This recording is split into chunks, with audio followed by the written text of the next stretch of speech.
Donc ici, c'est l'insigne Azov, d'accord, qui reprend le bataillon SS qui est ici. Donc vous avez vu juste le N est juste inversé. Et ici, vous avez donc un des bataillons du 3e Reich, d'accord, qui est un cercle avec un petit truc en escalier qui est repris ici, qui n'a absolument pas été modifié.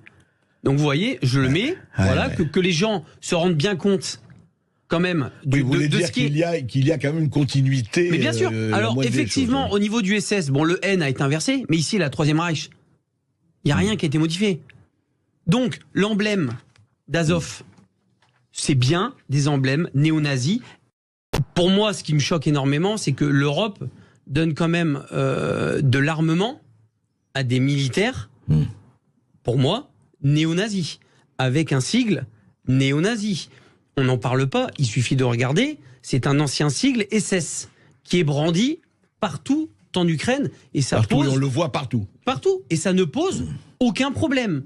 J'ai travaillé avec ces gens-là, je leur ai donné des médicaments, etc.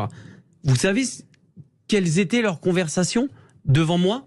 Parce que je comprends un petit peu l'ukrainien et le russe, et beaucoup parlent anglais. Ils rigolaient de se dire que s'ils croisaient des juifs ou des noirs, qu'ils les dépeceraient. Ah, carrément. Voilà ce qu'ils disaient devant vous. Voilà ce qu'ils disaient devant moi, et c'était leur conversation qui les faisait vachement rigoler. Voilà ce qu'ils disaient sur les juifs et sur les noirs.